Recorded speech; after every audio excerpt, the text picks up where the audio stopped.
গঞ্জের হাড় হিম করা ছবি দেখিয়েছিলাম। এবার দেখুন কি নিশ্চিন্তে ডোম জুড়ে ডাকাতি হয়ে যাচ্ছে। নিশ্চিন্তে একেবারে দোকানের শোরুম থেকে বিভিন্ন ধরনের গয়না ব্যাগে পুড়ে ফেলছে ডাকাতরা। এইভাবেই ডোম জুড়ে 150 মিটার দূরে পুলিশের থানা সেই থানার দূরত্বেই এখানে নিশ্চিন্তে ডাকাতি হয়ে গেল ডোম জুড়ে। ভয়াবহ ডাকাতি, এবং এখনো পর্যন্ত যা জানা যাচ্ছে হিন্দিতে কথা বলছিল ডাকাতরা। কথা বলবো, সরাসরি চলে যাব প্রতিনিধি দেবাশিসের কাছে, কারণ দেবাশিস, কখন হয়েছে এই ঘটনা? এখনো পর্যন্ত কোনো সূত্র, কোনো কিছু পাওয়া যাচ্ছে?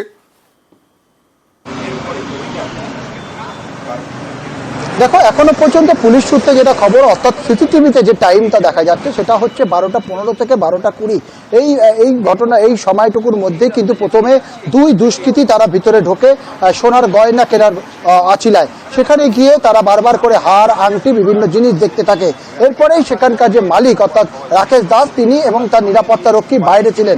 সেই নিরাপত্তা রক্ষী তারা যখন ভিতরে ঢোকায় সেই সময় কিন্তু পিছন আরো দুজন তারা ঢুকে পড়ে এবং নিরাপত্তা রক্ষীকে কার্যত ধাক্কা দিয়ে ভিতরে ঢুকিয়ে নিয়ে তাকে ছিনিয়ে নিয়ে ওখানে ভিতরে নিয়ে গিয়ে তাকে গান পয়েন্টে তাকে বেঁধে রাখা হয়, তাকে বেঁধে ওখানে বসিয়ে দেওয়া হয়। এবং এই ঘটনা যখন প্রতিবাদ করতে শুরু করেন রাকেশ দাস, দোকানের মালিক, তাকে সজোরে আঘাত করা হয় তার বন্দুকের বাট দিয়ে এবং সে লুটিয়ে পড়ে রক্তাক্ত অবস্থায়। এই রক্ত দেখেই কিন্তু আতঙ্কিত হয়ে যায় আরো 2 থেকে 3 জন। যাকে মারধর করা হয়েছে, যার মাথা ফাটিয়ে দেওয়া হয়েছে, তিনি কি বলছেন একবার দেখাবো। কাস্টমার से যে এসে বন্দুক দেখতে তো একটু চেল্লাচিল্লি করতে মাথায় মারলো, টেপের মুখ দিয়ে সব বেঁধে দিয়েছে। ওদের গাড়ি কি আগে আসতেছিল? আগে আসতেছিল? কতজন এসেছিল? 4-5 জন ছিল, সবার কাছে আগে আসতে সবার কাছে। খুব স্বাভাবিক, আতঙ্কিত হয়ে যাওয়া। আগ্নেয়াস্ত্র নিয়ে এইভাবে মারধর, তারপরে সামনে যদি দেখা যায় এরকম আগ্নেয়াস্ত্র নিয়ে ডাকাতি করতে। দেবাশিস, এখনো পর্যন্ত পুলিশ কতটা সক্রিয়, কতটা তৎপর? কারণ আসানসোলে, রানীগঞ্জে হচ্ছে, হাওড়ায় হচ্ছে, কোনো গ্যাং কাজ করছে কিনা?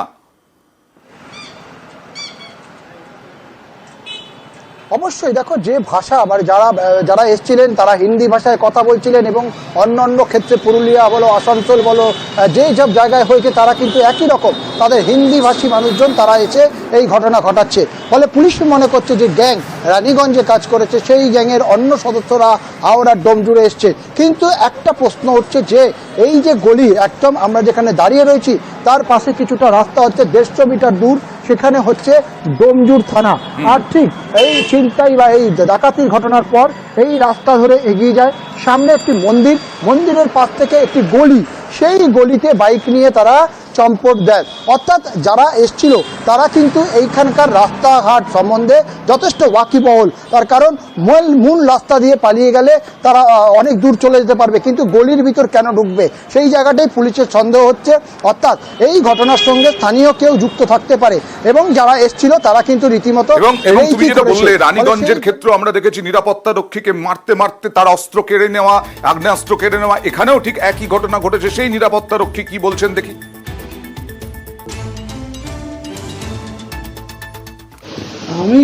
আমরা ছিলাম না, আমি এই দাদা ছিলাম না, আমরা ডোমজুড়ে গেলাম, ঠেলে বসতে দিল, দিয়ে মুখে বেঁধে দিল, ব্যাস। আর পিস্তল লাগলো, আর কিছু বলার। কতজনের হাতে ছিল পিস্তল?